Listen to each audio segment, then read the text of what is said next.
Hello everyone, welcome to the stream. It is episode 2 of Big Eyes Small Mouth being ran by Xavi as the game master. And let's actually start with Xavi. How are you doing today, Xavi? I am doing pretty alright right now. Still got the usual last second stuff jumping all over. Like including the fact that Ro is for some reason not showing up under Fugi. Huh. The icon's not going there. Yours worked fine. Yeah. Let's just go ahead and reload the page. By the way, speaking of my icon, that is going to be changing. I am getting work done on a new icon and logo for the channel. And that's in the process. I can't give you any time or date when that might change. It's up in the air because, well, as you all know, I'm mainly focusing on working on getting Marpingo out the door. But let's move on, and we have Ro with us. How you doing, Ro? I'm good. Looking forward to playing again. It's been a hot minute, but I'm glad to get back to it. Yeah, it definitely has, and we're just waiting for Mag to show up. And actually, hold on here. Message here. Oh, yeah, he's gonna be about 7 to 8 minutes late. He stated. That's fine. So, and other than that, I've been keeping myself pretty busy. It's been one thing after another for me. I mean, got the update from No Man's Sky that hit, and then some City Heroes updates that hit, and then Stars Reach Kickstarter went out. Also did an interview with Dave Jordanson from the Stars Reach team. And then this week, more trouble hit because when I went to go to a doctor's appointment, went to jump on my trike to head out, the electric motor on it was not working. So tomorrow I get to take my bike to the place where I got installed and see what the problem is. I'm hoping the bill's not too hefty. Yeah, that's not going to be a fun thing to deal with, but we have gotten lucky with actually being able to get stuff out there, so... Yes.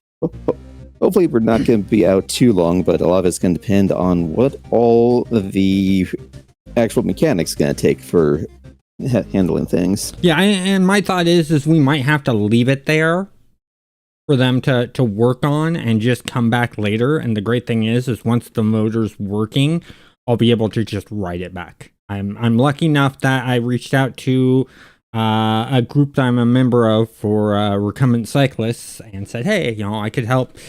Can anyone help me get my trike to, this other city that the mechanic's at because my motor's not working? And 3 people actually responded, and I chose the one that said, hey, I'm already gonna be in your area and I have a van.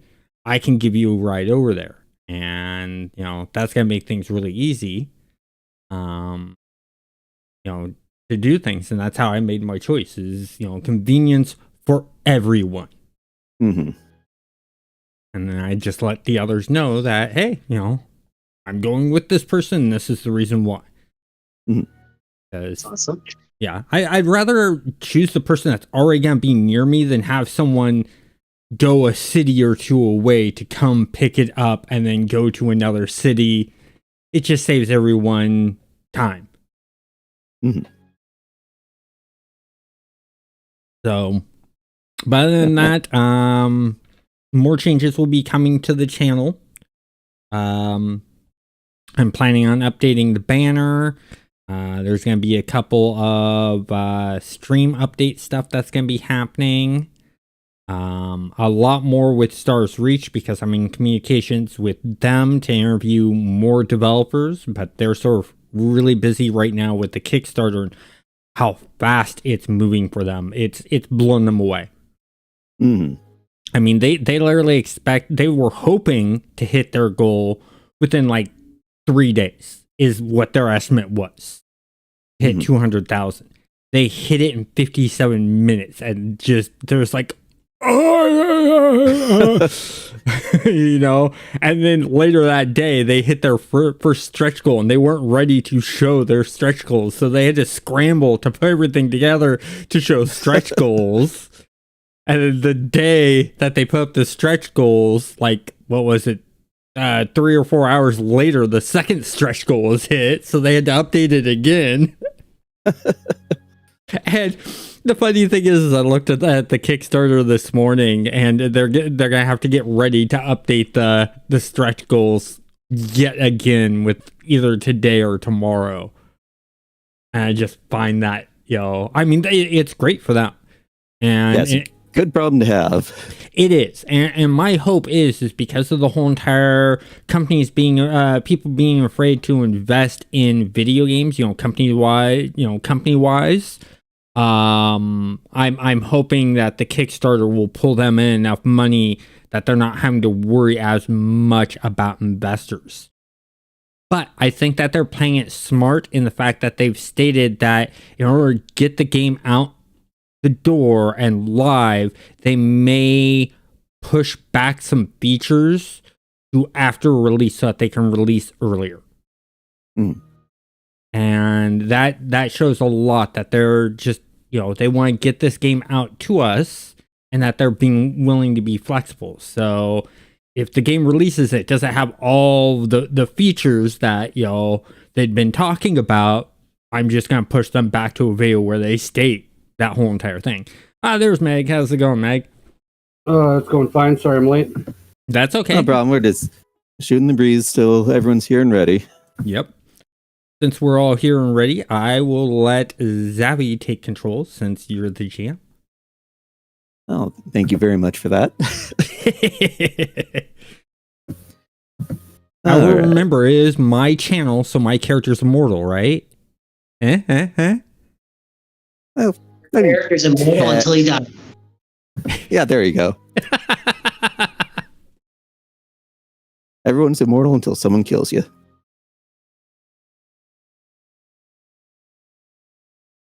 All right, so as I recall from last time there, we were in the middle of something of a fight, and I think the music did stop working over on the stream, but we should probably actually try and do all our audio stuff more than a half hour before it goes live. Like, we should set up some time tomorrow to actually get a good configuration going. Yeah. Well, tomorrow I'm we're a bit busy Sunday. tomorrow. Yeah, well, Sunday after 4 p.m. I say. Because remember, Okay. Sunday I have the Group City Heroes, the Community City Heroes live stream, and I don't want to upset Ro because he missed last Sunday, so he's pretty hyped for that. Yeah, that's pretty go important. to make up for it. So I was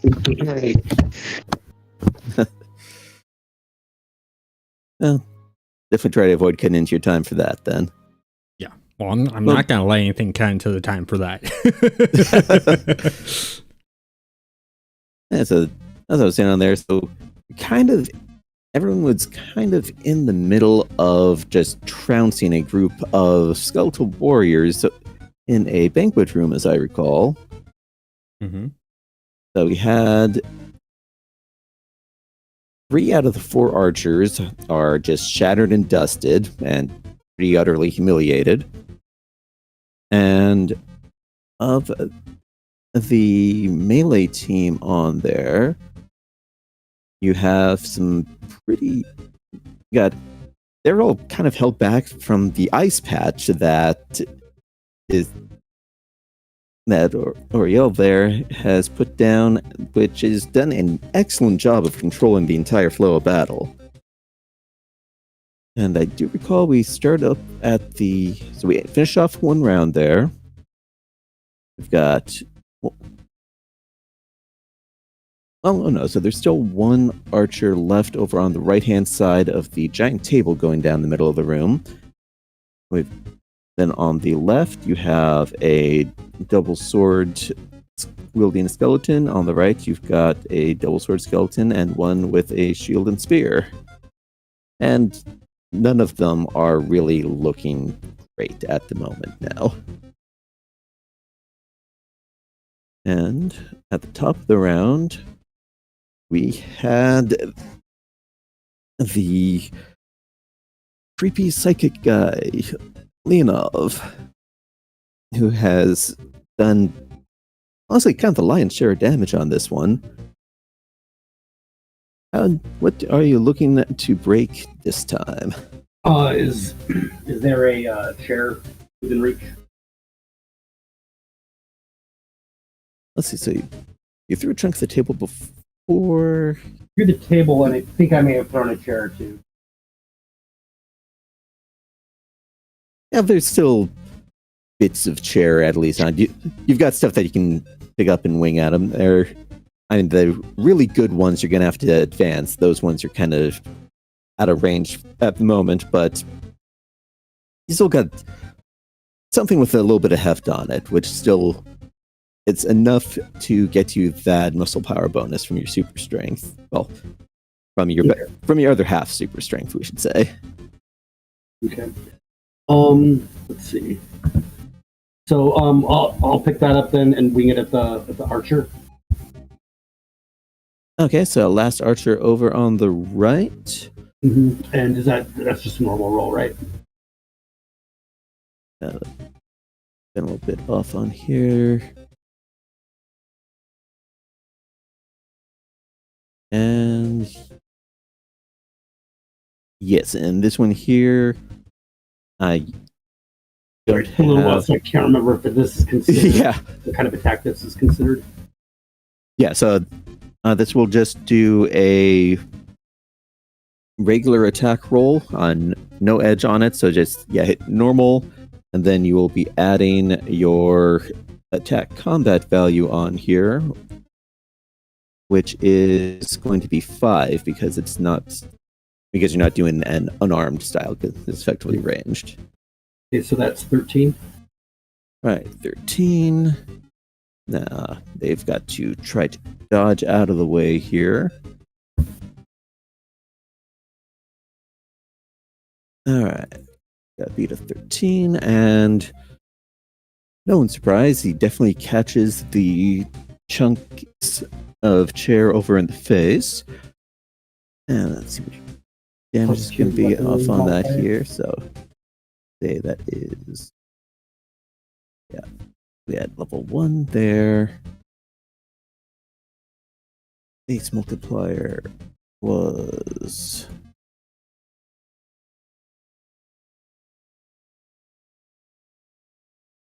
as I went, and I was going to be getting nice little summaries of everything put together so I could just do a quick look up, but then audio scuff hit.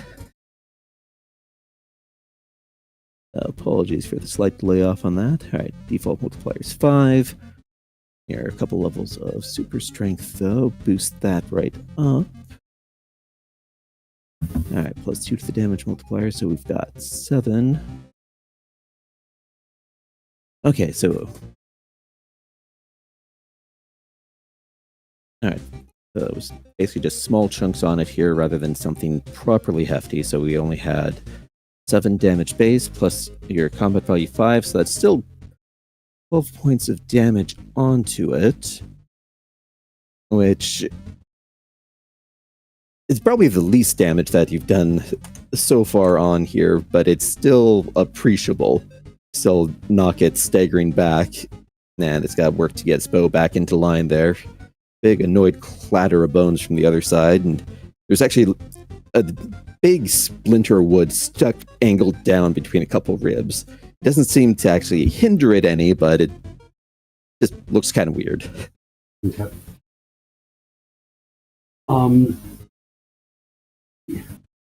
And that was your action, or that was your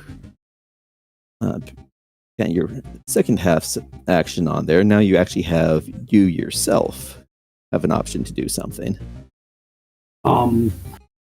Let's see. So I have 2 extra actions, right? So I can actually because I think what I was doing last time was doing 2 attacks and then readying a defense.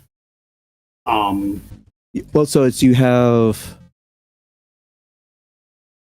So you wind up with one extra action that you're taking on here. Oh, So basically, your partner's got one, and then you've got one. So you were basically they were hammering them, and then you were doing a defense. I was under the impression because it is a dependent power. The extra actions is a dependent power. Gave it another level. Because it's dependent upon the force field.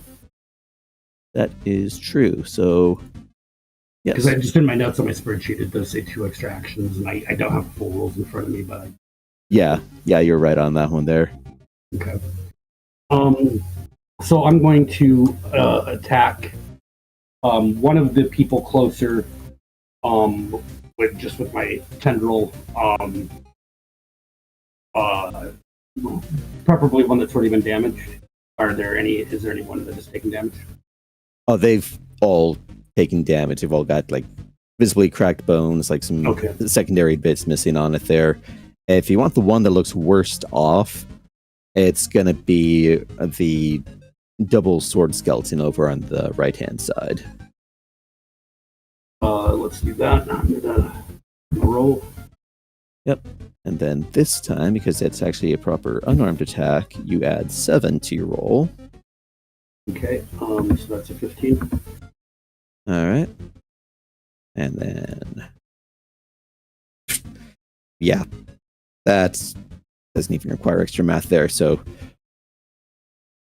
clobber into him. So you've got your second tendril just wings out. It tries to lift its swords up to do a nice little cross block on it, but it's not even halfway through the maneuver before you catch it right in the sternum and just punt it backwards. We've got 10 unarmed, and then plus your regular.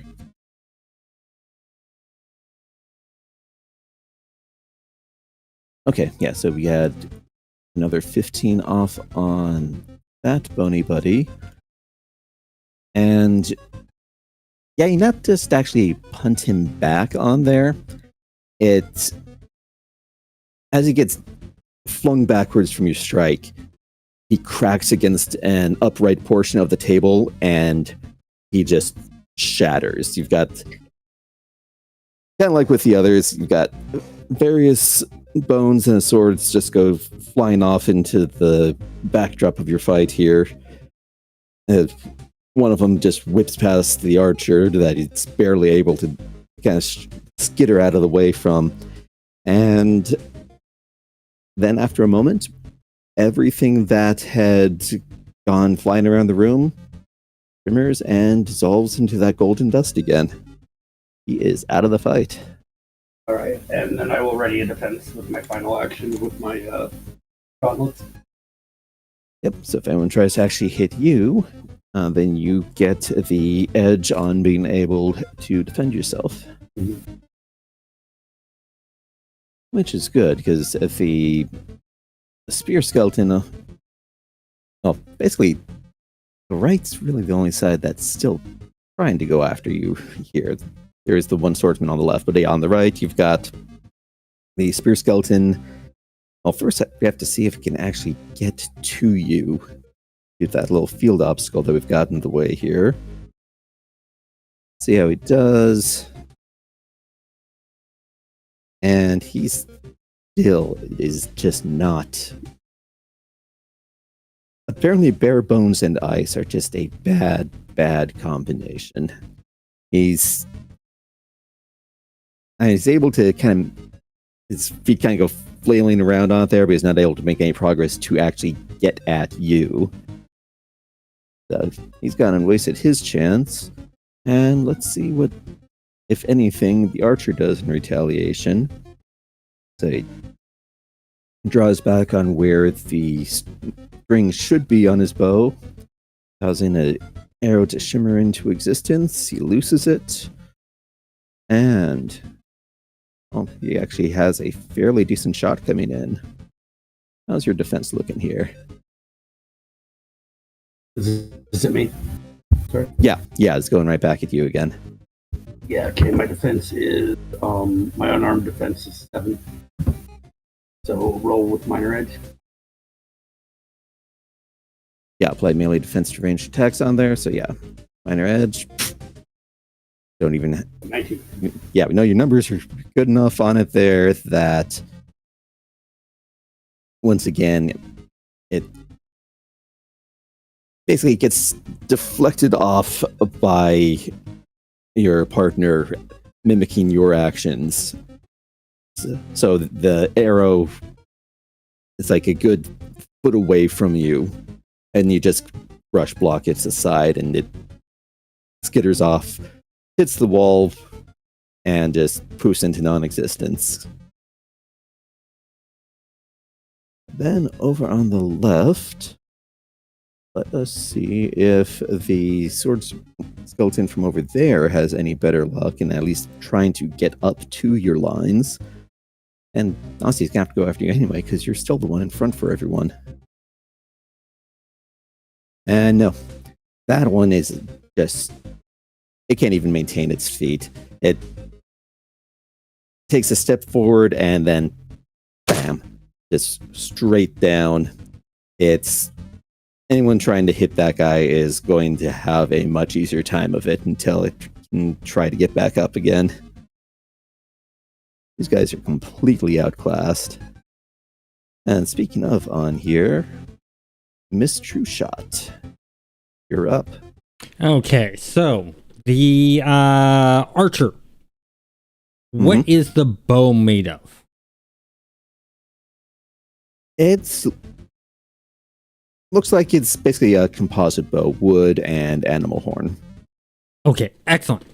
I'm going to use all 3 actions. I'm just going to pop off 3 shots, aiming for the bow right above the handle.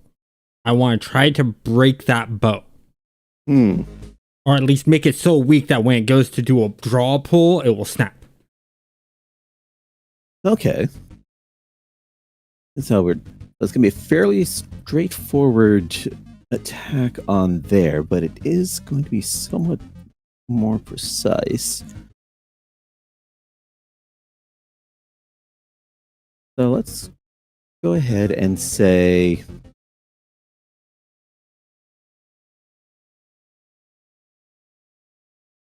Let me just look all your options on here.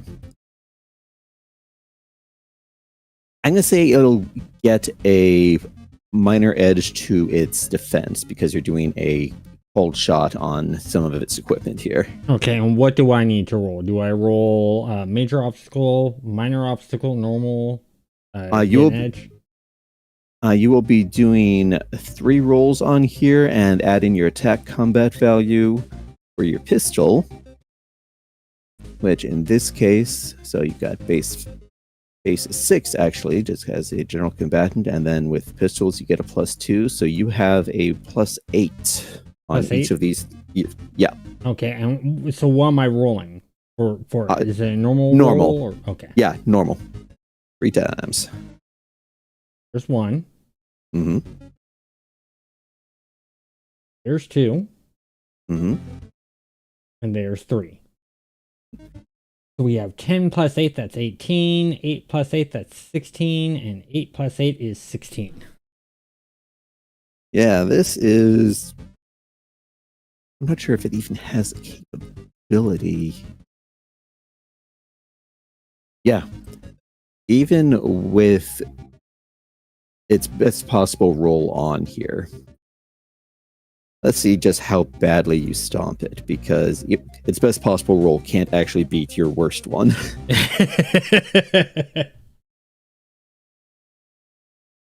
Well, there we go. I'm not even going to bother rolling for the rest here. Yeah, you're a flurry of bullets. Just you're not on. So the first shot was technically all you needed, but going all in for your burst attack on it there. First one just snaps its bow clean in half. And without any string to hang, no actual physical string on it holding it together, said top half just kind of bounces off of its face and then ricochets off to vanish in a spattering of golden dust on the floor. And then the skeleton itself reels back from, well, catching half of its bow with its face. And then it also catches the 2 extra shots that you fired. And those ones, it catches those basically straight in. Well, I can't really say straight in the chest because it doesn't really. There's a lot of open space in there. Question is do I hit ribs? Do I hit vertebrae? Yeah. Now let me just double check the damage you're doing off of this thing here. So that is medium pistol, and yet I didn't actually note down how powerful that was. Probably do that next time. Items.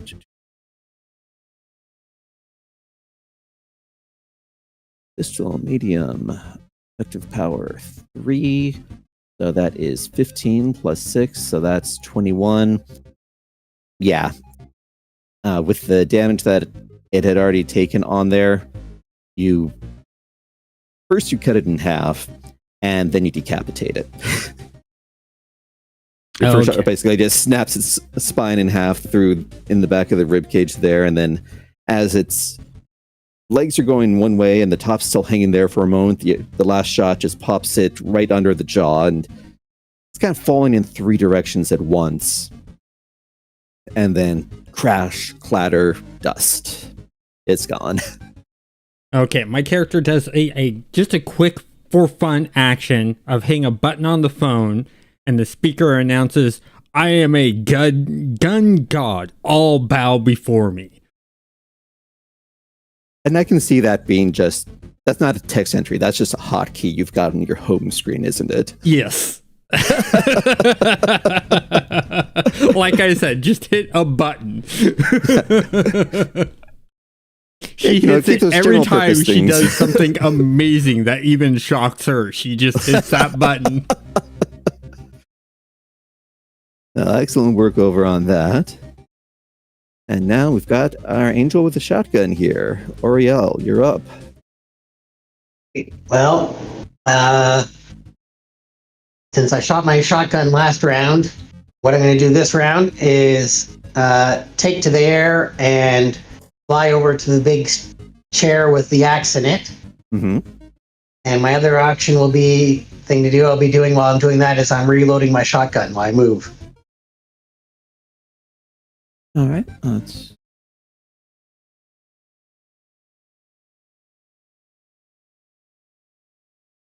All right, just doing It's your turn. Yeah, just doing a check over on it here because I don't think you have 2 actions set up on yours. So I just want to double checking how that shotgun's set up to see will it just count as a free, or is this going to be something to be concerned about? It probably won't be, but I just want to see what the stats say real fast. It does actually explicitly says you must take an action to reload between firing, so it's you move or you shoot on it there. But in the interest of not having it, you just waste your entire turn. Go ahead, just give me a normal dice roll. We'll just make sure that your coordination doesn't suffer from zipping around in the middle of battle here. Okay, yeah. You're fine on this one. You do manage to fly and chew bubblegum at the same time. I was so hoping for a stumble in midair. Like the wing clips something and he goes spinning out of control. And so you are now flanking what's left of the skeletons on here, hopelessly out of their range, and standing next to said giant stone throne with a battle axe sticking out of it. If we even make it to next turn, it'll be interesting to see what you do. And back up to the top, Leonov. You've got no archers. You've got a sword skeleton flat on its pelvis on the left, and a spear and shield skeleton over on the right. Not looking too great.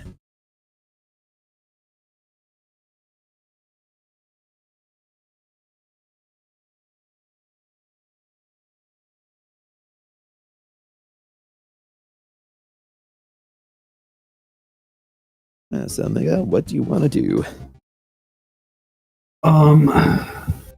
So the bow guy the archer's dead now. Oh yeah, Archer is gone, dusted, and he would have been beside himself if they didn't just vanish after being wiped out. All right, I'll go for the person who's next closest to me. Okay, so we've got the barely maintaining its balance spear and shield skeleton over on the right. Okay. Whipping at him with the tendril. 5 plus 7 is 12. Wow, that one of the worst rolls over on your side here, and yeah, it's still going to be a challenge for it to try and get through. All right, so he does have a shield, which would give it minor edge, but it only barely managed to stay standing, so I'm going to say that offsets it. His roll goes 8, and nope. He tries to get his shield up, doesn't get it in time. That tendril catches him, just kind of like with the sword one before, catches him right center of the sternum. Doesn't launch him backwards, unfortunately, but you do put him on the ground, and it is visibly shaking as it's trying to stand back up. Okay, I'm just gonna go ahead and follow that up with another just like downward smash with the tendril to try to going for a finisher, huh? Let's see it. So let's say 13. All right.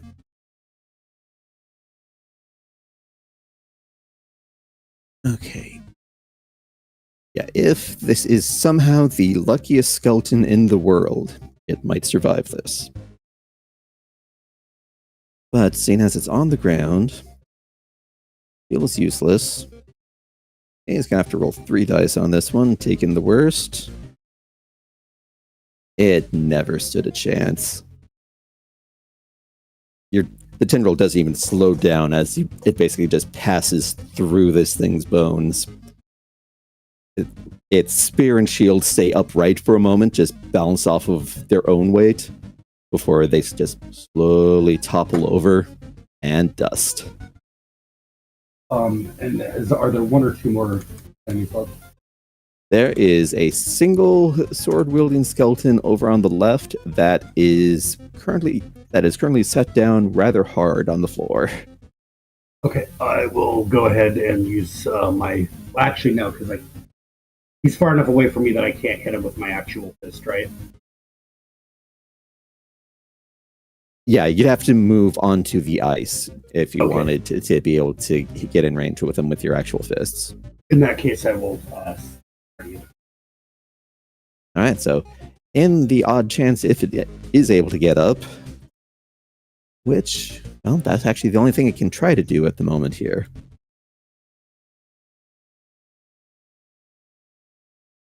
All right, so good news for the skeleton is it's actually standing, and let's just take one more shot here.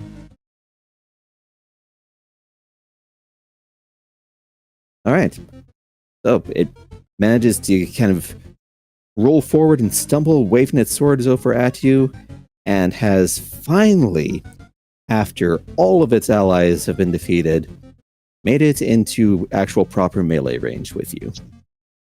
But that feat took enough time that, well, it's out of action for this round of the fight. So that takes us now over to Cylin. Okay, so You've got I have some questions here. Yep. With where I'm positioned, where is the skeleton compared to me? So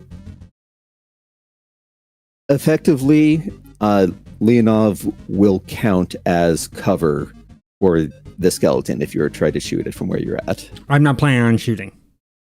Hmm. What I want to do is I want to run toward Leonov, jump up, and jump over Leonov, do a kick to the skeleton, and then as it's flying backwards, I want to do 2 shots. As I'm, so basically I'm going to fly over like Leonov's shoulder with my foot and kick off the skeleton and do 2 shots at the skeleton. Keep in mind, I'm hovering a meter in the air. Oh, okay. You're hovering in there. Okay, so I'm not going to go over. Okay, so instead, let me readjust that because I forgot that Leonov's hovering in there. So I'm going to run up to the skeleton. I'm going to jump kick with both feet into the chest. And as I press off, I'm going to do 2 shots into the skull. Well, it's kind of hovering, so it'd be a little bit more difficult to like vault over him on there. Well, that's why I said I'm not going to vault over Leonov. Yeah, but you could slide I'm saying at mid-level, he's still there. Like if you're trying to kick it in the chest, that's around where his legs would be. Yeah. So like you could try to do a baseball slide underneath. Okay, yeah, I'll do a baseball slide with a scissor kick to knock out the legs. Okay, so we got 1 action to move, 1 action to kick, and then one action to shoot. Okay, and Leonov, for your partner, are they selectively permeable, or is it always? I believe so. Because it's basically just like an energy thing. But I thought that we decided that it's invisible, but like it can whip fast enough basically to hurt people. But for the most part, it's like a non-corporeal. Okay. All right. Okay, because I was for a moment having this thought of you. Okay, try to vault over, and then you just kind of face plant in midair. But we'll be nice here. That would have been funny as all hell. It would have been, but and I would have accepted that because my character wouldn't have known of that, so it would have been just like running into an invisible wall. Well, let's go ahead. I'd like to see. So, because you are doing a bit of an acrobatic stunt, I would like to see a body check here. I don't have. Doesn't look like you've got any skills for acrobatics specifically, so it's just going off of raw talent. Luckily, Cylin's got that. Yeah. So you're going to give just a normal roll at +7. 17. Easy. He does feel a strange chill as you pass underneath his feet, but nothing slows you down. Okay. All right, and now we got a melee attack. So this is, you do not have special training in melee, but you do have general mastery. So this is going to be a +6. Thought I had taken martial arts. Could be wrong. And you've got ambidextrous, you've got ricochet shot, you've got really good reflexes for being able to go first. And you do have a bunch of benefits for your movement options on here. Yeah. But you do not have anything specifically for martial arts. Oh, when I level up, I'm going to have to fix that. Okay, so it's just a normal roll? Yep, normal roll with the +6. Okay, so that is a total of 9. Okay. Skelly Boy's got a chance. No, he doesn't. Okay. You jinxed yourself. These guys are basically the green slime equivalent in this dungeon here. They were, let's be honest, going against an absolute rookie adventurer, but all of you have a bit more of an advantage than that, don't you? Yeah. Like an ordinary person, yeah, maybe they'd have some trouble, but no, your boots just, yeah, so you're going with a scissor kick? Yeah, so your legs just take him around the knees. He's headed right down to the ground the hard way here. And for your shot. Okay, let me roll normal, right? Yep. Okay, 7, and then it was plus...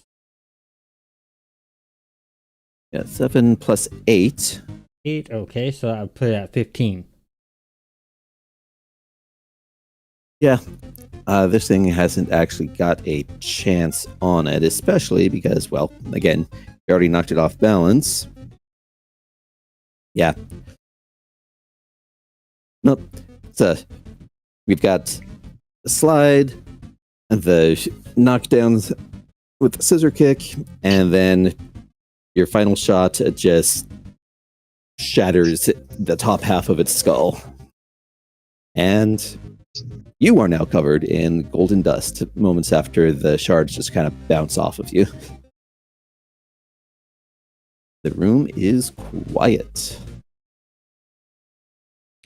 Pull out my phone, and I type in and hit send, all worship the golden goddess.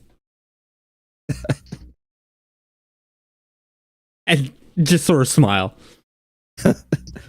I mean, you are sparkling at the moment. Yep.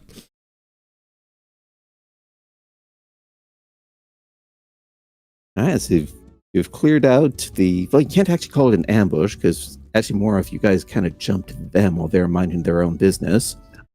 So you've got most of the table still in pieces in the middle of the room. Some bits of it have been scattered around the far end. You've still got that battle axe hammered into the chair, and you got doors on the... Let's call them the west and east sides of the room. Plus behind that main chair, there was, I believe, a cold, empty, just hearth, kind of half carved into, half sticking out from the far wall at the north end. Who wants to do what? We can check out Park.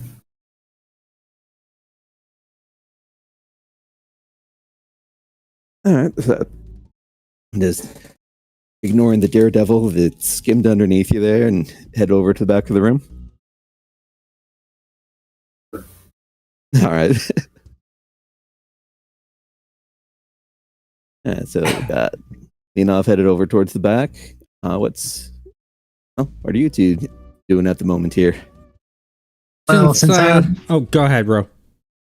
Since I got close to this stone chair here with this big axe, I want to use my sight to see if I can see any magic or any evil coming off of this axe or this chair. So, I mean, it doesn't seem to be giving off magic per se, but the flows for the entire room around you, they are... Now that you actually have a moment to look and see everything here properly, you see that the flows are going up through the chair, through the bits of table that are scattered around the other chairs, all the fixtures of the room. The same flow of magic from the dungeon walls goes into, through, and back out from all of these furnishings and the more solid bits of debris.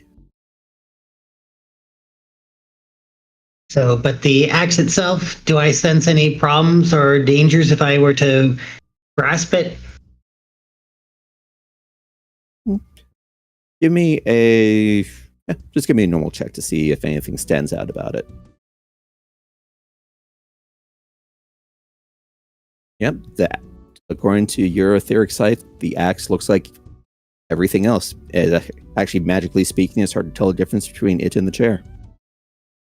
Anything especially different. Okay. Well, I will try and pry the axe free from the chair. All right. Before we get to that, Cyllin, you kind of got completely blown off in all your showboating there. What are you doing? Well, And you're because covered with this golden glowing dust. since the person I just slid under gave no attention to the greatness that I had just done, I turn to them, stick my tongue out, and then walk away, and I look to see if anything of value catches my eye. Okay, well, I mean, you're seeing shining bits of gold near where each of the enemies drop down. As, again, like a dusting of it that just still there, not going anywhere, really. It's just kind of basically like someone dumped glitter all over the place. All right, back to Leonov. Checking out the hearth. It is a big chunk of stone. It's unlike the walls. There doesn't really seem to be anything like normally when you're looking at the walls, magically speaking. There's the kind of the flow and pulse like veins. It seems more static as far as the magic flow within it goes. Okay, but when you say a hearth, you're talking about like a fireplace kind of a thing? Yeah, like just a big fancier fireplace, larger, like what you would expect to see in like a big castle. If this thing was loaded up fully with wood, and you would be able to feel the heat from the other end of the room. Does it look as though anything's been recently burned in it? Oddly, as the hearth itself is clean. It seems kind of like a little bit beaten, a little bit battered, but there's no actual dust. There's no ash. There's not even any wood inside of it. Only thing that there is, like the bit of iron framework in there that would hold logs, but it doesn't. It almost looks like this has never been used. Yeah, I'm going to try to peek up under and look up the chimney while I also slide a tendril up there to see if I can feel around. See if anything's stowed up there or stacked up there. All right, I am tempted to make a comment on here about tendrils and unknown holes, but we'll keep away from that. So Controlled Chaos doesn't lose its channel let's rating. Try to keep this a little bit below the Yeah. R rating here. Yeah. That's why I'm saying I'm not making that comment. Yeah, we are not a hentai channel.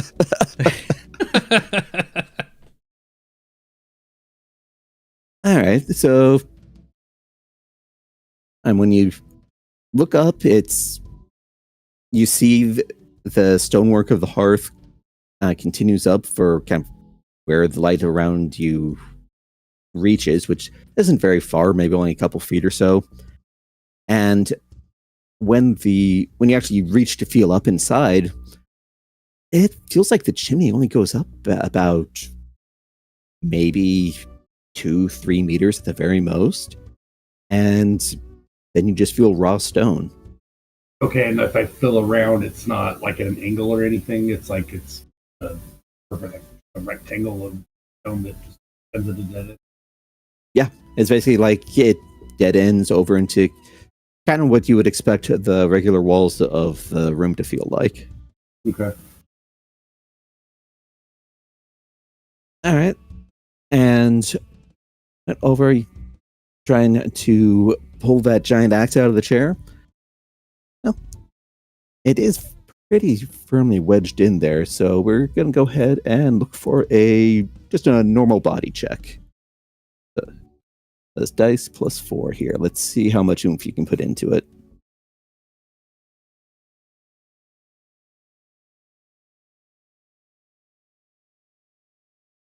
Over for Row there.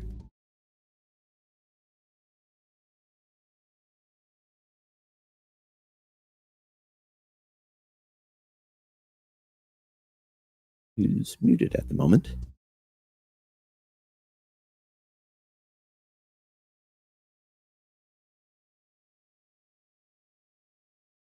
Might have gotten pulled away for a quick moment.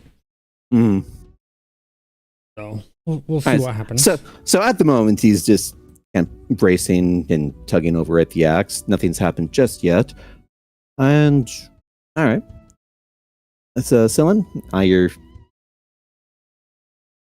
looking around and nothing. You've got broken wooden chairs, big broken wooden table, couple doors, and blowing dust everywhere. Okay, and the couple of doors, is one of the doors the door that we came through? Yeah, there was the double door over on the south. That one does still. It hasn't vanished while you were all looking elsewhere. It's still there. It's still open. You can see the corridor that you came in from. It's still there, vanishing over into the mist and darkness. Okay, so just so others know what I'm doing, I pull out my phone and I type in, I'm gonna check out what's behind the door, and hit enter. And then I'm gonna walk over to the door and I'm going to crack it open as quietly as I possibly can and look through to see what's behind the door. All right, so it doesn't matter west or east for which of the doors leading out from the room then? So basically, you came in the south, you got door west, door east, hearth north. We'll go ahead and go west. Okay. All right, looking out the westernmost door, it's, unfortunately, it's another corridor that, honestly, it could be a mirror of the one that you came in from. It's a bit wider than the previous one before. Looks like more of a little bit grander. Like the wall sconces are like they're more projected. Like some more effort's been put into pushing them out of the wall and making them look nice. And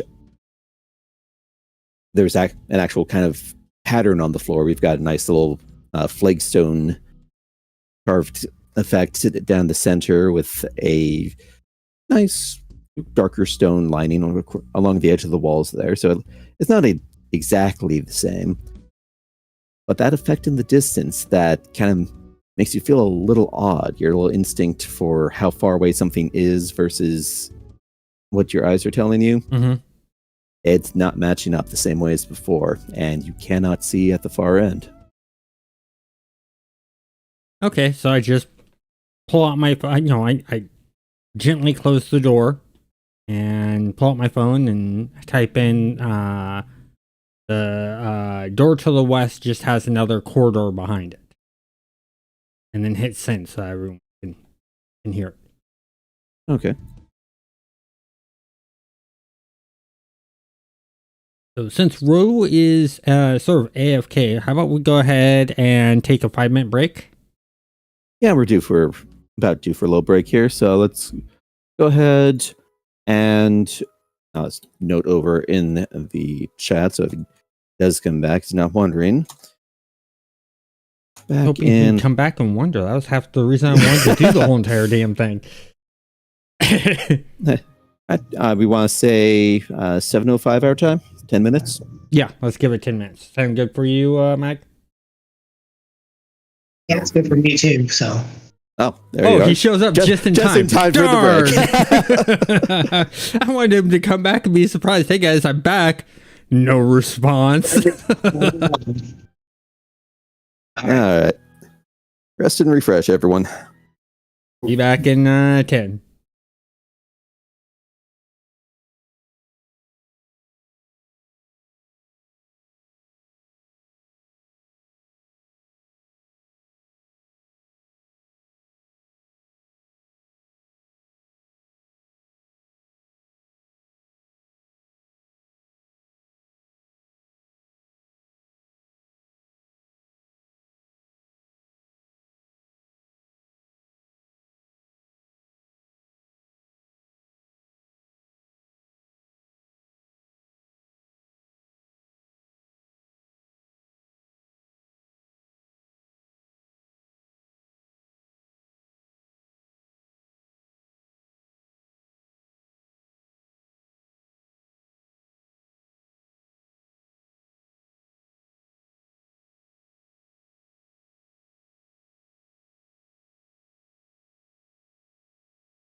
Okay, we are mostly back. We're just waiting for one player to get fully back, and go from there. So I thought I would just sort of bring us back and chat a bit. We'll do this whole entire thing. Mm-hmm. Huh? There we go. That's the right one. You were pulling from Discord directly rather than from... Yeah, I was displaying my screen instead of having the actual correct setup of the screen. So I gotta get a button set for that. Oh no, all your secrets have been leaked. Whatever show you do. Gee, people can see what the Discord looks like. Oh no, what am I going to do? It's not like it's an open invitation that's in fact sitting right in the description of this video itself. I know. It's a secret.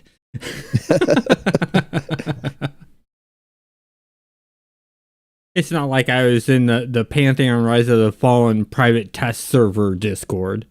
Yeah, that one they might get a little upset about, but... Well, yeah, considering the fact that they actually stated if you share any of this information, you're immediately booted from the test. And after backing it, that would be... Oh, no, unfortunate. That's Stars Reach that you're thinking about. And Stars Reach, they've literally stopped using their test server Discord. They've merged it with their regular Discord. Oh, so no problem if you leak that then. Oh, no. What I'm talking about is Pantheon Rise of the Fallen, which is another game that's in test phase and early access. They have a private test server and Discord for testing stuff that's yet to go out to the early access. That one, they literally have rules of you can't show this Discord, you cannot stream or do videos about what we're testing. That's the one I was talking about. Okay, yeah, that's the one that's...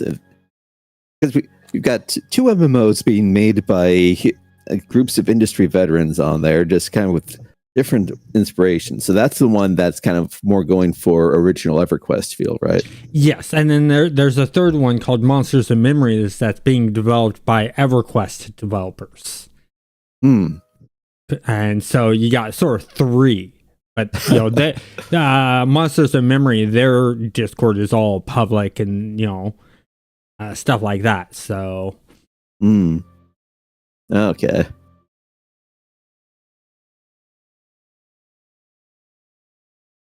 But the only one I'm really interested in has my full attention is Stars Reach. Just because they're trying to bring back the one game that I've really enjoyed and the feel of that, and then adding more to it.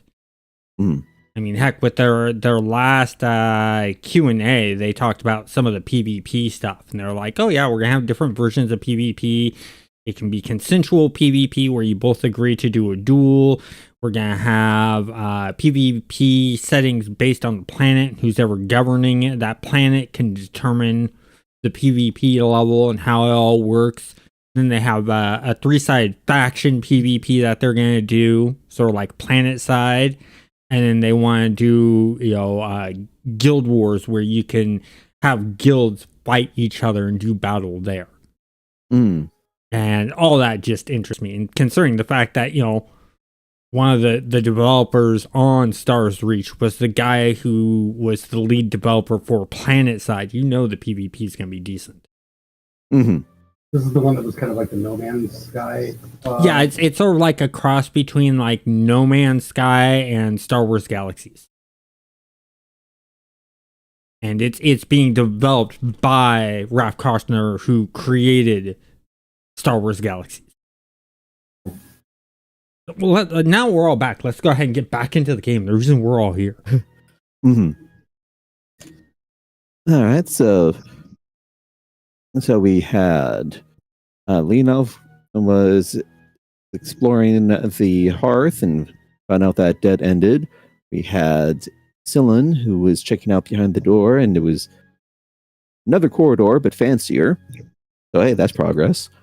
And Oriel, you were wrestling with the axe to try and get out of the chair. Let's Pull that so.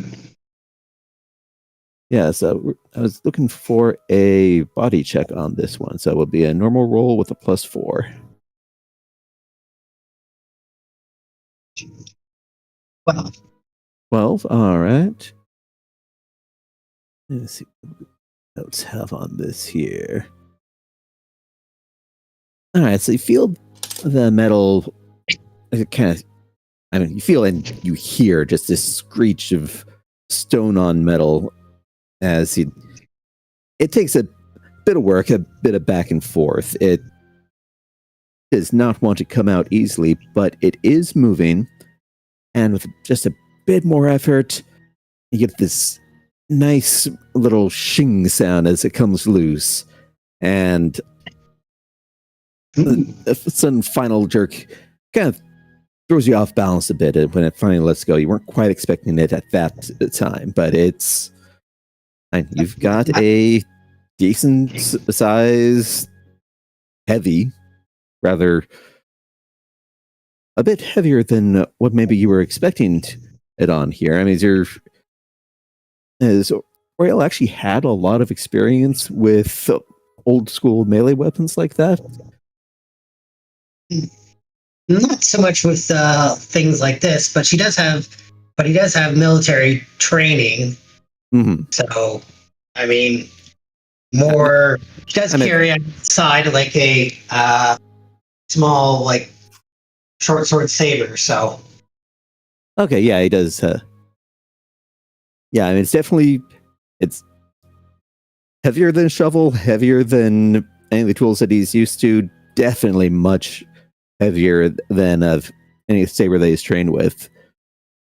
I mean, just holding it does feel like you could put the hurt on something, but if you want to go swinging this around, you'll want to get a bit of practice in to make sure you don't chop your own toes off.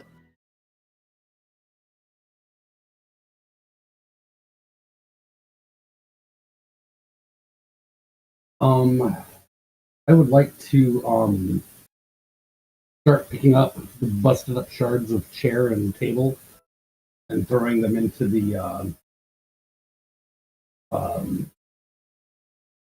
Into the hearth.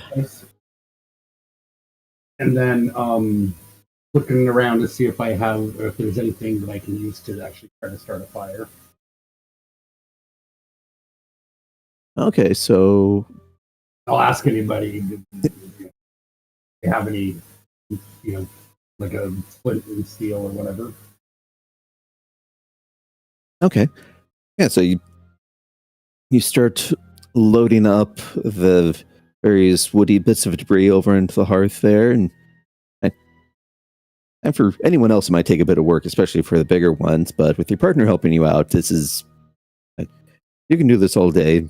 Might even be something that you have done all day there. Unskilled labor is always a good way to spend someone's time. Mm-hmm. And one thing you do notice as you're picking the bits up, as your partner passes by the motes of golden dust on the floor, they kind of swirl up and accumulate. They kind of like they're balling up, like it's lint almost. And it's not like they're sticking to you unless you were to go through and actually grab it, but they're just moving around, but only when your partner is trying to do something with it. Okay. All right, I'll go ahead and go down to the floor basically and try to examine the dust and see if there's anything that's can determine anything about it. All right. I'll go ahead.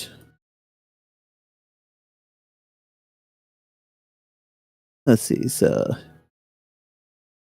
one part says mind, one part says soul. Let's go ahead.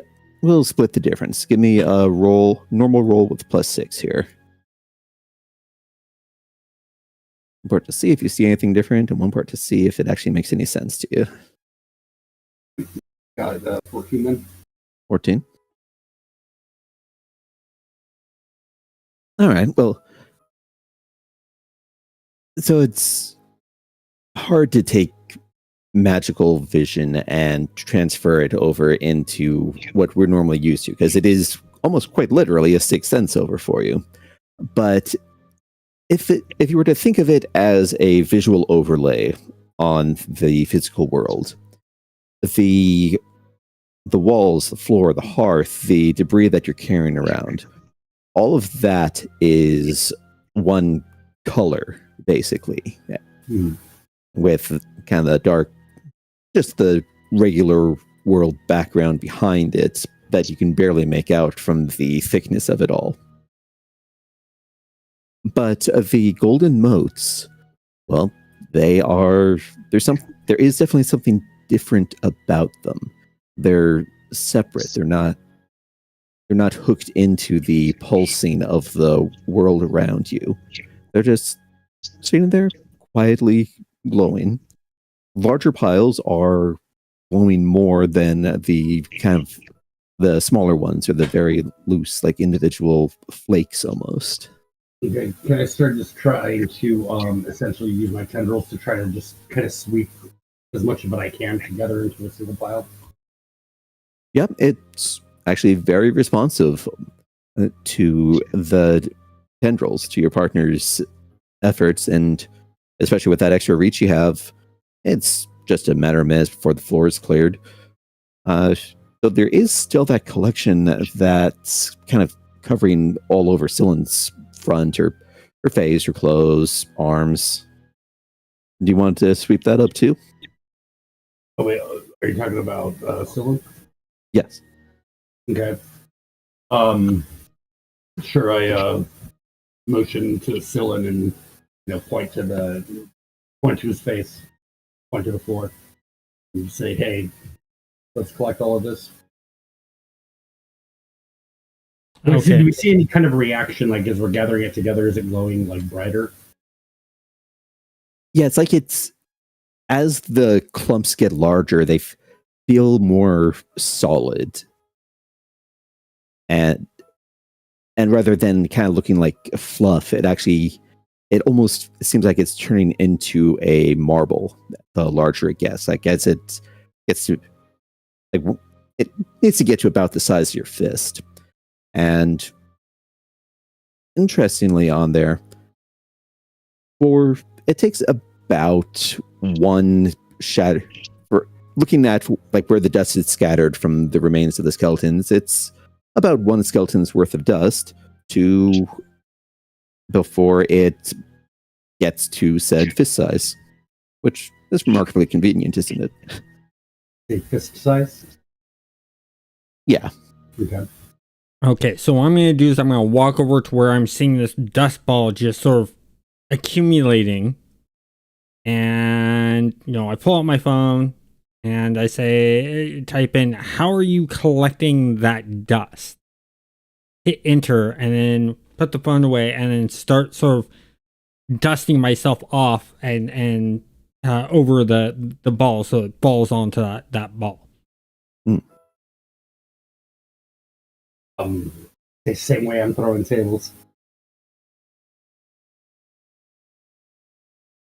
All right, and Cyllin, it's you're pushing at it.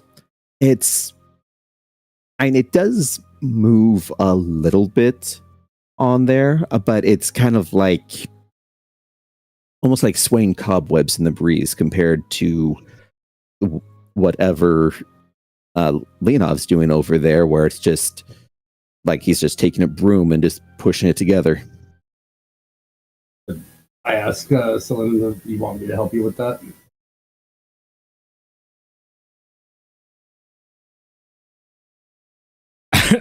Okay, so pulls out the phone, types in, sure, but I'm worried about the side effects, and if I get pregnant, it's all your fault. Enter. All right, I basically just use the tendrils to brush them off and collect it in there. I imagine you would feel something or other, like just like a kind of a light, weird kind of sense gliding over your skin. Yeah, it's kind of like a tube of cold jello is passing over you. I shiver. Yeah, but as it does, then the dust is reacting like all the rest of the dust is. So it's definitely responding a lot more to Leonov's efforts than your own, significantly more so. Okay, so once it's all collected up, does anything happen to it? Yeah, so as it gets to kind of that physical point on it there where, like, so when it's over at the loose, like it was in its the loosest form of it, then yeah, Scyllin, you can barely influence it. But if you were to like bump the fist-sized sphere on it, that one actually responds like you expect a slightly chunky golden marble to. It's not like it's a perfect sphere. It's kind of lumpy, just clustered together, but it feels more real at that point. And from the magical sense, it actually does have when it's together, rather than just kind of a faint solid glow, it does seem to start pulsing. Not like fast or faster up or anything. They're just slow and steady like a heartbeat. Okay, and to be clear, While this is going on, could I do something? Yep. I like to open up the gateway to the forge and take this axe and put it in there, and then grab a dust broom and a dustpan and a small dustbin and pull that out of the walk out of the forge with that, so I can go over to these people that seem to be sweeping up dust and offer the dustpan and the dustbin for them to put stuff in. Okay, so as you two, Selen and Leonov, as you're tidying up over there, you hear it's kind of rippling, tearing sound as a hole in reality opens up over by Oriel, and he just walks in with the axe and walks out with various cleaning tools. Okay. So at this point, the dust that came off of Scyllin, is that part of the ball? Is it all part of the ball now? Yeah, so it's like you get the entire room's worth together. And once it kind of hits that initial size, it just feels like it gets denser and heavier rather than growing larger. Okay. But yeah, everything you've gathered up, it's all in that one spot. Oriel, just your equipment there, it's just regular, like, broom dust, like you'd pick it up from just any regular store where you'd grab that stuff back home.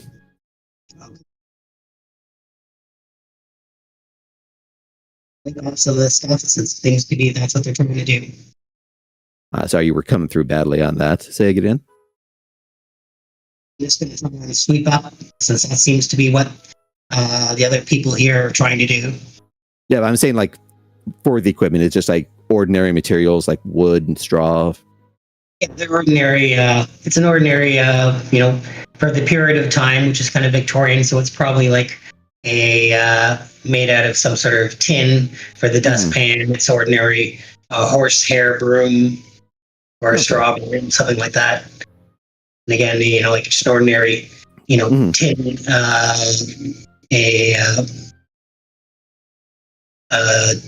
for sweeping it up to dustpan. Mm-hmm.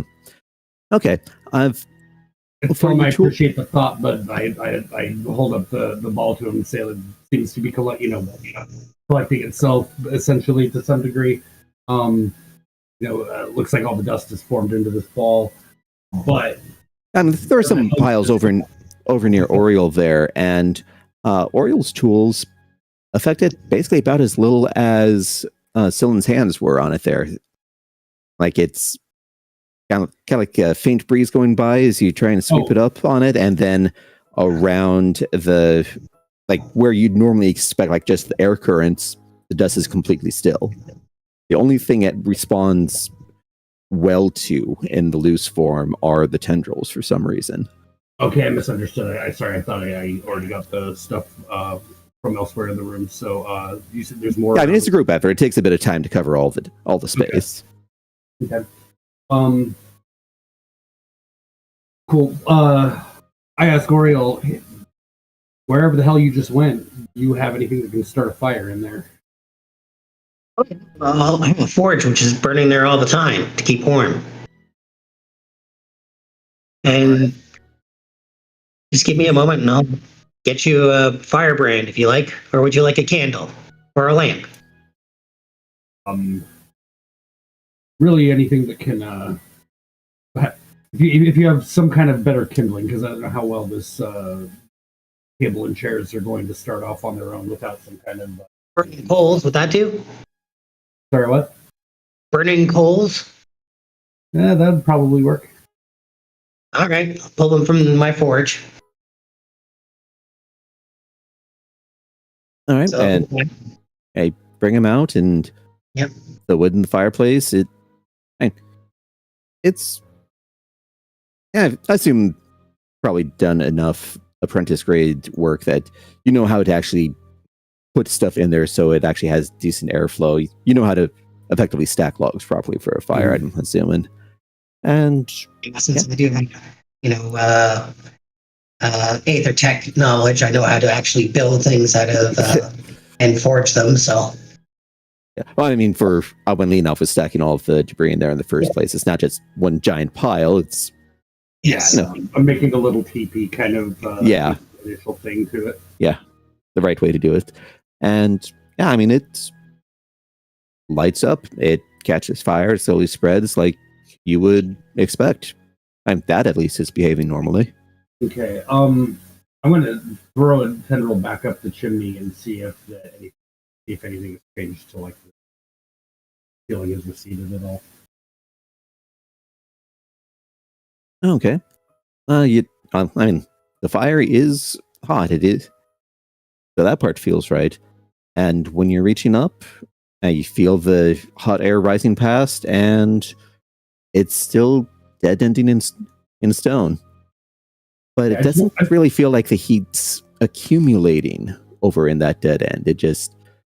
It's like, I suppose if you had ever stuck a tendril up an active fireplace before, it would feel about right for if the air kept moving.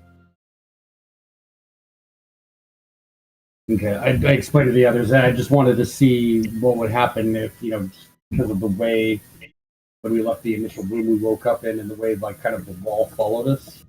I'm wondering if there was some kind of thing where the smoke would cause the chimney to recede, but it doesn't appear. I pull out my phone and I type into it, okay, who has the graham crackers, chocolates, and marshmallows so we can make some s'mores, and hit enter.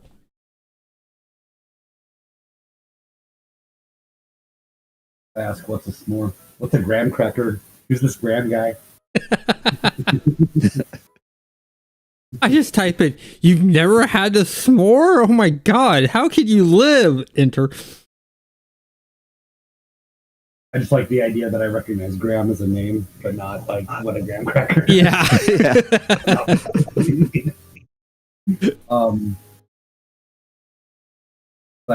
Yeah, so is there anything else in this room? That I'm wondering if there's anything else worth checking out in here. I mean, you've got objects of interest. And not really. You've got a fire in the hearth crackling merrily away, and the smoke's not flooding the room or anything. It's going up the chimney and apparently vanishing. The heat's spreading like it should. The light from the flames dances on the walls, and it's kind of gets washed out by the normal sconces on it there, so it doesn't add an appreciable amount of illumination to the rest of the room, but it is feeling more toasty rather than just kind of the neutral temperature it was before. So that may or may not be pleasant, depending on what you guys prefer here. And all the dust has been accumulated into one It's, I mean, rather than like glass marble, feels like, I'd say about as heavy as like a lead ball would be of that size. Okay. Kind of dense. Like again, to like if Oriole was to pick it up on it there, it would maybe take a little bit of strain to it, but it's not immovable or anything beyond just bulky. You say it's pulsing? Yeah, to your magical sense, it has just a slow, steady beat, like a resting heartbeat. Okay. So Dylan checked the door to the west, right? Has anyone checked the door to the east? Nope, actually, I'm gonna have my character, while they were doing that, I'm gonna go over and check the door to the east. Okay. And same way as I did the door to the west. So basically crack it open. Yeah, crack it open, just silently, doesn't make a sound there, and well, I mean, at least this one looks a little bit different. For about the same width as you saw over on the opposite door. No, you've got a solid wall sitting over there. So it does look like there's kind of a decorative archway onto it from what you can see through the crack in the door. But in the middle of the archway is just wall. Okay, so it's a corridor that ends with a dead end, but there's an archway at the dead end area. Well, so if we're saying that going out the west, you've got a corridor of unknown length sitting about like, call it 15 meters wide, then this one actually you do get a firm distance reading from. Basically, just 15 meters past the door is a flat wall. Okay, and so if you angle it enough a bit over to the right, you see that it's just a corner leading over to this room there. And over to the left, the corridor continues on down past what you're able to get an angle on and see. okay, so I pull out my phone and I type all that out my phone that it goes on to a dead end with an archway at that dead end, but then to the left the corridor continues on. And hit enter, of course. I want to check something real quick, and I want to approach each of the west and east doors while holding the gold ball and see if it's pulsing, like proximity to either door. Nope, I mean, the ball seems to kind of smooth out a little bit the longer that you hold it. Like going from actually kind of like a lumpy, kind of like a child's first attempt at making a clay sphere into something you would actually have some effort into to kind of smooth it all out. But that doesn't seem to have anything to do with where you are in the room or relation to the doors. It's just you hold it, it smooths. Okay. What's next? Which where do you want to go?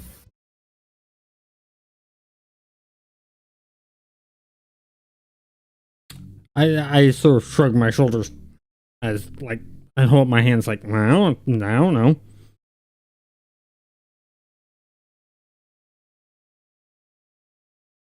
You got any opinion on this, Oriole?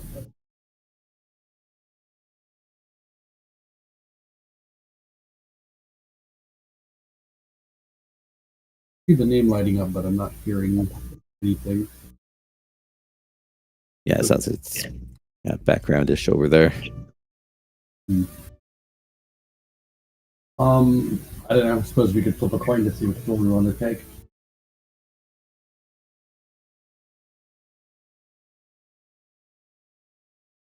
Hi, Ro, you with us? Yep, I'm here. I figure that we should probably just store this for the time being and move on. When we have more time to study it, we can probably sit down and study it. But right now, we're kind of like still trying to figure out where we are in this world. Yeah, that's why we're saying, do we want to go west or east? Well, I would try going east first because that seems to be the interesting way with the blocked archway. It's not so much like it's a blocked archway. It's like someone basically kind of it's like an embossed archway on a flat wall. When we moved out of our last room, there was kind of like an archway, and then it just sort of like closed up behind us. So Hmm. Look, let's go look at the archway and see if there's anything where it looks like and there's been a passage that was there that has been walled off or something. If you can see any like loose stone. Okay. Everyone, I would just give me a normal roll each. We'll do kind of just see if anything stands out to your perceptions, both mundane and magical for those that have it. I got an 11. I'll be sending out my winged eyes to look around as well. Are we adding a like a mind thing to this or anything or? Yeah, basically, if you're using magical sense, we'll just average mind and soul, and if you're just using regular, we'll just go off of mind. Oh, okay. So mine's actually a total of 16. All right. 15. All right, so that's 16, 15, and then over here we got... Okay, we'll call that rounds to 5 and 14. All right, and so physically, it looks like kind of like fancy carving on it there. Nothing really looks to stand out, or if you were to run your hands over it, nothing feels like it catches that like you wouldn't expect to from just shallow decorative carving.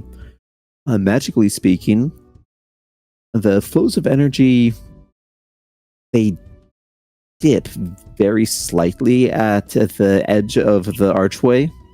Like they head in slightly deeper onto it, but not really appreciably so. It's like, magically speaking, the wall is maybe like a couple inches back from the physical side of it.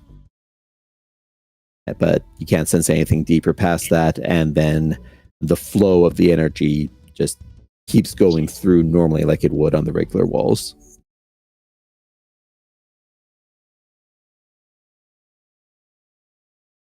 What are the carvings of, anyways?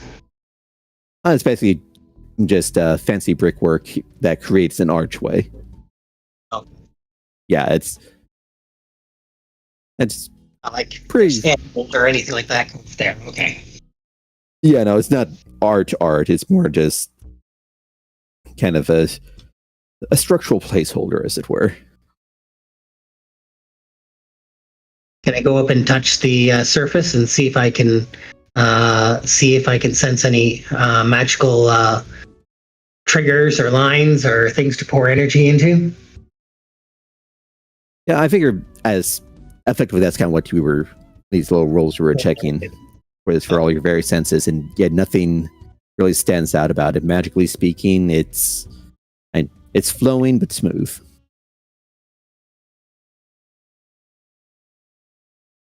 There doesn't feel like there's anything your inherent magic would be able to catch on to.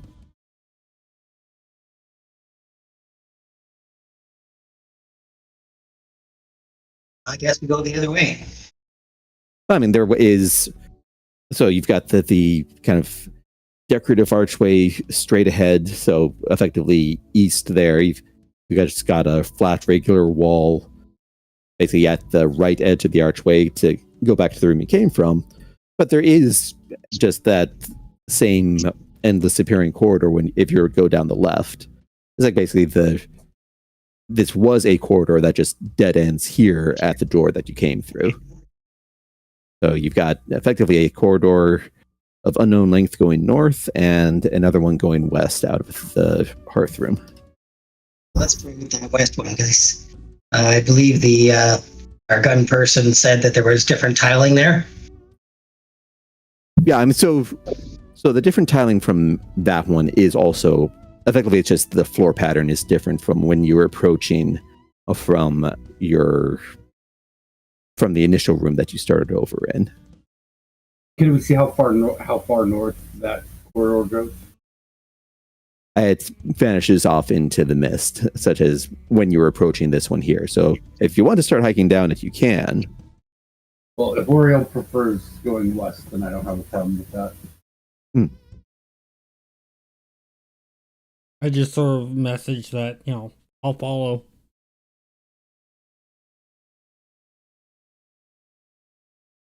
Okay, and also when you sent the birds down the corridor, and like getting the area there, it was a similar sort of effect as to when you were sending them down the previous corridor, where they would stretch off into the distance. You get the disorientation between where they are, from where you can see, where you are, and just the entire sensory flux. I'll call him back and. All right, so that was everyone's design to go west then? Mm-hmm. Yep. All right, so back through the doors, back into the hearth room briefly as the fire still crackles away. Nothing else seems to have changed.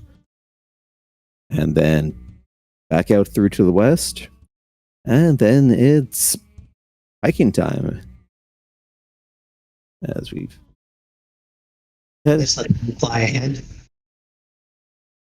Keeping a couple behind us. Mm-hmm.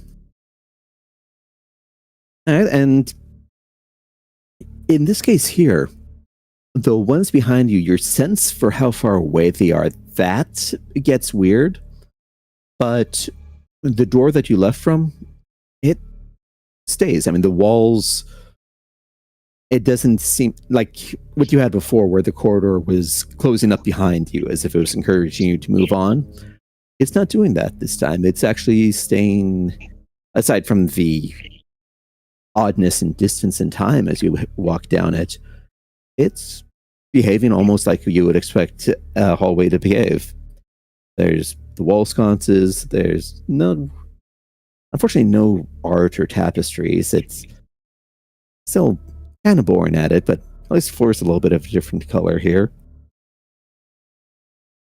And it's that vague sense of timelessness overcomes all of you again. As you just keep on walking. And after some time, you feel a shift in the air.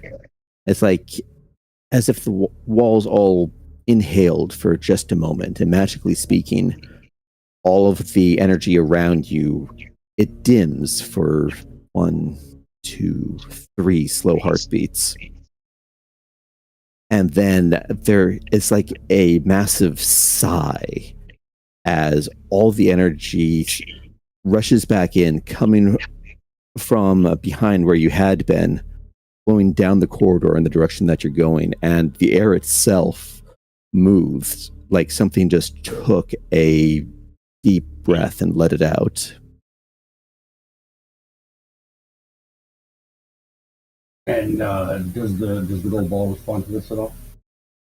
No, the gold ball doesn't have any noticeable change other than, I mean, it feels like something that you'd expect an artisan to make at this point, sure, as far as smoothness goes, but nothing else about it.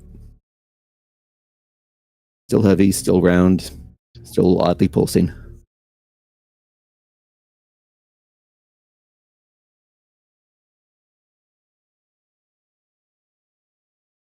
Right. So, with the passage of air, like, are we able to see anything different, like further down the corridor? You do see the edge of another archway at the far distance starting to appear over towards the right. I know that it's still an odd amount of distance, but you think it would only take a couple probable minutes, as much as this place messes with your time sense. But you can see it's starting to look like there's an option coming up on the right there. And Oriel, did you, as you kept going down through the long way, did you keep your birds back at that door, or are they just kind of pacing you as you're moving along? keeping pace with us. Okay. And, so you continue on in the direction you're going? Yep. Okay. It's a few more, like a short amount of time. Definitely feels, you can see the archway grow larger, and this one, while it still has the same sort of decorative outlines as the archway that you'd seen before, in this case, rather than a stone wall inside of the arch, you have a nice, massive set of double doors going all the way from floor to ceiling, thick iron banding, crossing old dark planks, with what looks like a carving of an odd face, or possibly that's a skull, almost burned in, centered, so that one half is on either door. And from behind it, you hear there's an odd, it's a different sort of scraping, scuttling sound with kind of a high-pitched, almost like a steam release, followed by a massive inhuman roar. I instinctively pull out my pistols.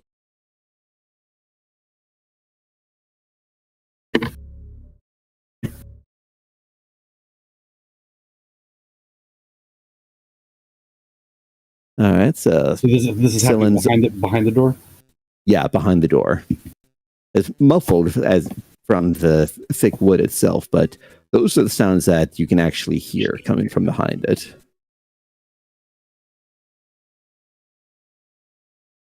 All right, I'll look at these two and say, shall we? I nod.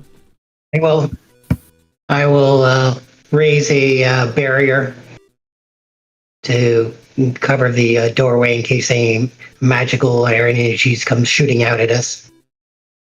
Is what side of the door the hinge is on? Is it going to swing toward us or away from us?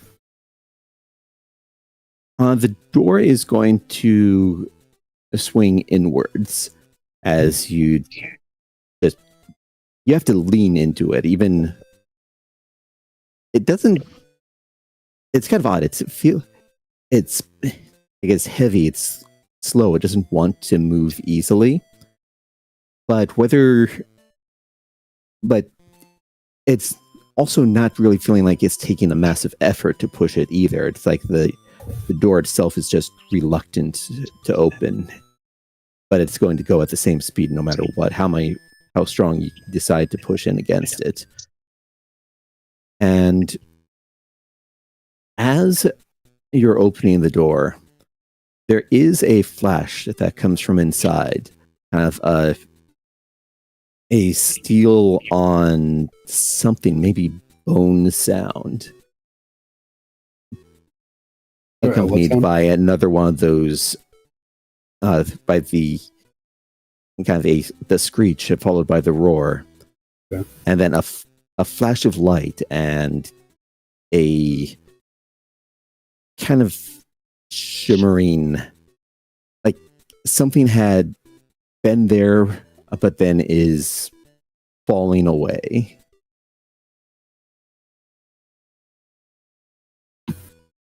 Okay, how bright is the flash? It's, in our terms, it would be as if someone just flashed their high beams on you at night. So it's definitely sudden, a shock, not painful per se.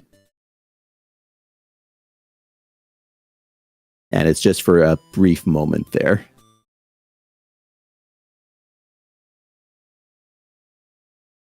Okay. Yeah, just I guess continue to try to open the door and see what we can see inside.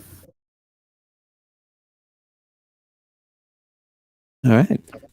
And then as you keep pushing the door open, I see, and the room's massive. There are, I'd say it feels like if you were to take the size of the hall that you were in, the hearth room, the grand hall there, basically double its length and then take that distance and triple it off to either side. This is just a big, massive arena. The stonework in the floor has gone back to kind of a rough, almost primal feel to it, as if you're going back into a cave with natural-looking pillars growing up at unnatural, regular intervals, as if there's supports between the floor and the ceiling. And somehow there's an odd green-blue light from each of those at about the same height that the torch sconces have all been at. Oh, and a massive pile of golden dust still gently falling over to the floor over next to an almost what looks like a primitive altar raised up in the center back of the room. And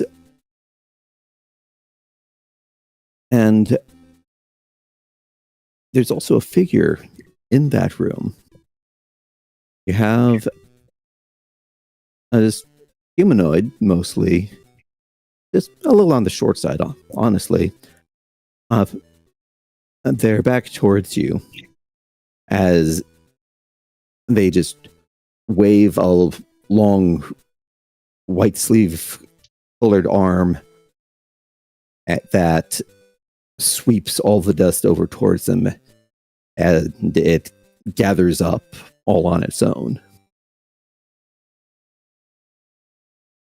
And there is another odd bit of motion atop of the person's head there. It's actually animal ears that flick and twist and point back over at you. And the figure slowly turns. And you see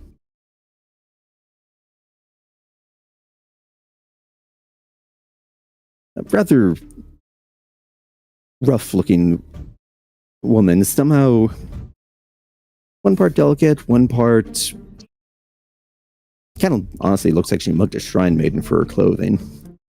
And she looks back over her shoulder, past a sheathed blade across her back that you notice now. White tiger's tail just waving lazily behind her. Like, who are you lot back there? I haven't seen you around here before. Where's here? Oh, you're really new. Well, new blood. You've got a lot to learn here.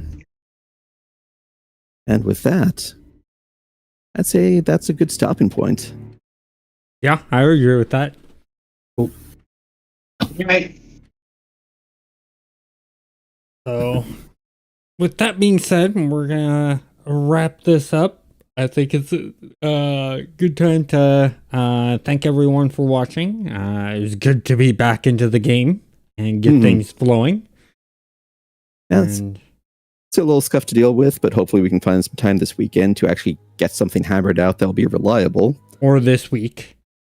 Yeah, at some point here before next Friday. Yeah, before next Friday. We'll see what we can work out. It's I know it's because Xavi works a full-time job, very busy there with me running my businesses and stuff happening there. I'm keeping myself busy, and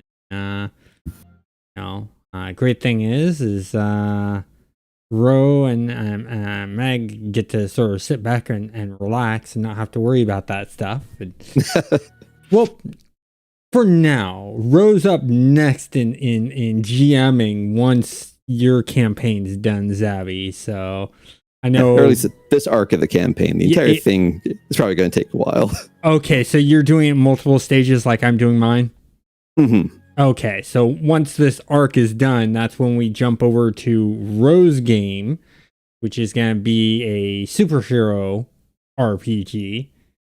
And so hopefully, Ro, you're getting things set up for that, right? Probably use something like some sort of setting for an overlay like Xavi's got, but Yeah, well, you can also use like I did, Roll20 or some other program. I mean, it all depends on how you want to do it. Do you want to be very visual, like what I was trying to do with maps and stuff like that? Or you plan on doing theater of the mind? I don't need as detailed enough, so Theater of the Mind might work, but I might just try and get some picture stills or something just to show something up on the screen. So Okay. Mm-hmm. Yeah, and then you'll just share your screen with us like Xavi's doing, and then I'll get it all set up and configured so that it looks good on stream. But other than that, I want to once again thank you guys all for watching and have a good day. Night, everyone. yeah. Okay.